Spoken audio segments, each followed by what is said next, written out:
सर्व चांगल्या व सकारात्मक विचारांचं वृत्तपत्र व वृत्तवाहिनी सांगली वार्ता संडे स्पेशलच्या भागाचे प्रायोजक आहेत समीक्षा एंटरप्राइजेस, जय भवानी चौक, आरग 9561103555 व Mansi agri clinic agri business centre, Pune. Sunday स्पेशलमध्ये आपण पाहणार आहात एक आगळा वेगळा अनोखा विषय आणि त्यावरील अंतर्मुख करणारी चर्चा. पाहत रहा सांगली वार्ता.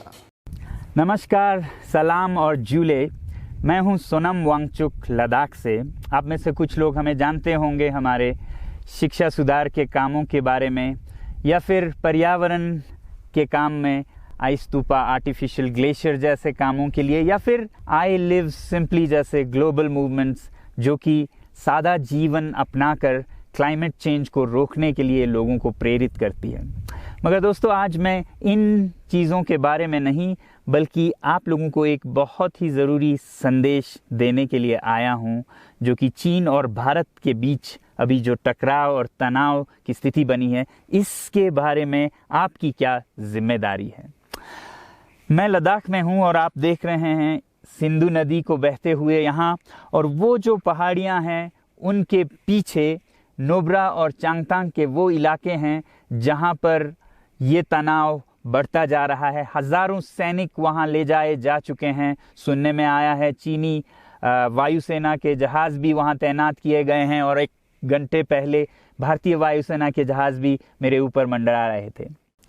सामान्यतः जब सीमा पर तनाव होता है तो हम आप जैसे नागरिक ये सोचकर सो जाते हैं रात को कि सैनिक इसका जवाब दे देंगे.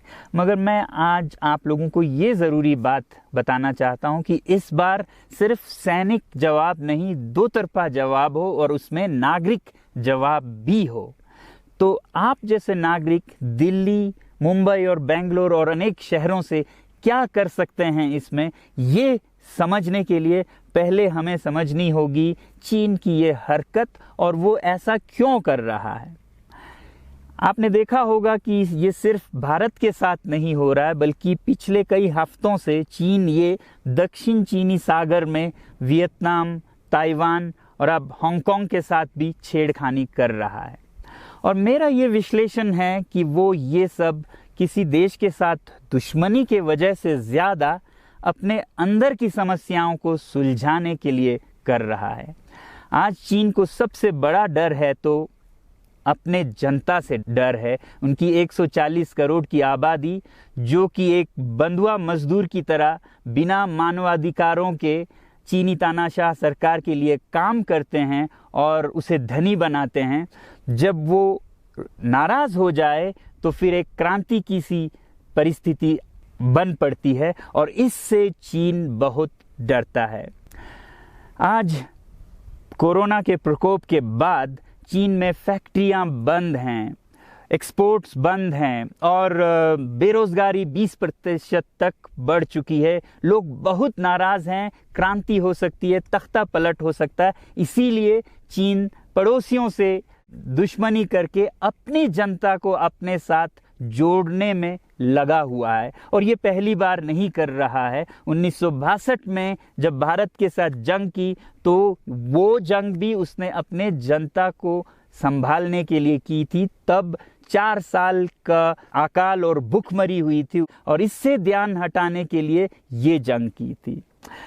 चीन के लिए अपनी जीडीपी और जो खुशहाली है उसे बढ़ाते रहना बहुत ही ज़रूरी है, और जिस दिन जीडीपी घट जाए वहाँ की जनता क्रांति के लिए तैयार है. मैं तो कहता हूँ कि इस बार भारत की बुलेट पावर से भी ज़्यादा वॉलेट पावर काम आएगी. जो नागरिक पैसा खर्चते हैं चीन के सामान को खरीदने में, ज़रा सोचिए, हम आप भारतीय उद्योग को मारकर चीन से मूर्तियों से कपड़ों तक हर साल 5 लाख करोड़ के सामान खरीदते हैं, और फिर यह पैसा आगे जाकर हमारे सीमा पर हथियार और बंदूक बनकर हमारे सैनिकों के मौत का कारण बन सकती हैं. तो इसलिए अगर हमारे देश के 130 करोड़ लोग और 3 करोड़ जो भारतीय बाहर के देशों में हैं, सब मिलकर भारत में और बल्कि दुनिया भर में एक boycott made in China movement या अभियान शुरू करते हैं तो आज दुनिया भर में चीन के प्रति रोष है। हो सकता है कि सारी दुनिया साथ आए और इतने बड़े स्तर पर चीनी व्यापार का बॉयकॉट हो कि चीन को जिसका सबसे बड़ा डर था वही हो, यानी कि उसकी अर्थव्यवस्था डगमगाए और उसकी जनता रोष में आए, विरोध और तख्ता पलट। और अगर हम ऐसा नहीं करते हैं तो कितनी बदनसीबी की बात होगी भारत के लिए, ज़रा सोचिए। एक तरफ हमारे सेना सीमा पर जंग लड़ रही होगी और दूसरी तरफ हम आप चीनी सामान, मोबाइल से लेके कंप्यूटर्स, कपड़ों से लेके खिलौनों तक को खरीद कर उनकी सेना को पैसा भेज रहे होंगे, चीन की सेना को। ये तो हुई हार्डवेयर की बात। दूसरी तरफ हमारी युवा चीनी सॉफ्टवेयर, एप्स, गेम्स जैसे टिकटॉक, चेरिट, इन सब में मस्त, उन्हें दूसरी तरफ से करोड़ों करोड़ों का पैसा भेज रहे होंगे। तो इसलिए बहुत ज़रूरी है कि हम एक नागरिक जवाब ज़रूर दें और इसे एक अभियान बनाएं, ग्लोबल मूवमेंट की तरह। ये बॉयकॉट मेड इन चाइना का जो अभियान है वो भारत के लिए भी एक वरदान साबित होगी। जैसा कि हमारे प्रधानमंत्री ने एक विजन हमें दिया था स्वावलंबन का, सेल्फ रिलायंस, वो तब हो सकता है जब हमारे अपने उद्योग फलें फूलें। और जब हम बॉयकॉट करते हैं इन सामान का तो अपने देश के उद्योग का, उत्पाद का हम प्रयोग करेंगे और उससे मजदूरों को रोजगारी मिलेगी और सारा देश खुशहाल होगा। बजट होगा कि हम और अच्छी तरह से टक्कर ले सकें सीमा पर भी। तो इसके लिए मैं आप लोगों से अपील करता हूं कि जहां तक ऐप्स और सॉफ्टवेयर की बात है तो हमारे युवाओं को एक हफ्ते में उन्हें अनइंस्टॉल करना चाहिए। Boycott made in China, software in a week and hardware in a year. क्योंकि साजो सामान के लिए वक्त लगेगा हमारे अपने देश से और बाहर से विकल्प निकलने तक, तो उसे हम 1 साल के अंदर कर सकते हैं। तो ये हम न सिर्फ अपना प्रतिज्ञा करें बल्कि 100 और लोगों को इसके बारे में समझाएं, शेयर करें सोशल मीडिया पर, और हमारी जो मीडिया है वो जनता तक, देश के कोने कोने तक पहुंचाए। और जैसे ही इसका असर दिखने लगेगा, इंटरनेट से ऐप्स लाखों में, करोड़ों में अनइंस्टॉल होंगे, तो चीन को संदेश साफ जाएगा और यही एक तरीका उसे मेज़ पर पहुंचा सकती है जहां पर कि बातचीत हो शांति की। तो जाते जाते मैं ये बता दूं कि मैं क्या करने जा रहा हूं।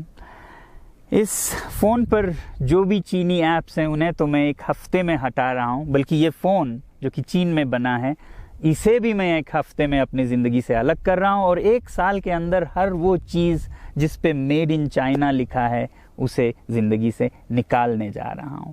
हमें चीन से, चीनी लोगों से कोई समस्या नहीं है, चीनी सरकार और उनकी रवैयों से समस्या है। जब तक चीन में परिवर्तन ना हो हमें ऐसा करना होगा।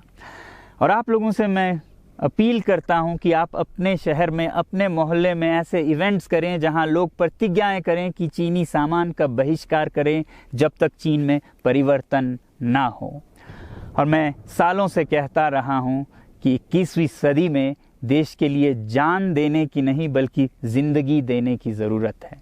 लद्दाख में बढ़ते हुए ये देश के लिए जान देने का कारोबार बहुत देखा, और जहां एक तरफ मैं सलाम करता हूं उन लोगों के लिए, उन लोगों को जिन्होंने देश के लिए जान दिया, मगर इस 21वीं सदी में मेरा ख्याल है कि देश के लिए जान देने की नहीं, जिंदगी देने की ज़रूरत है।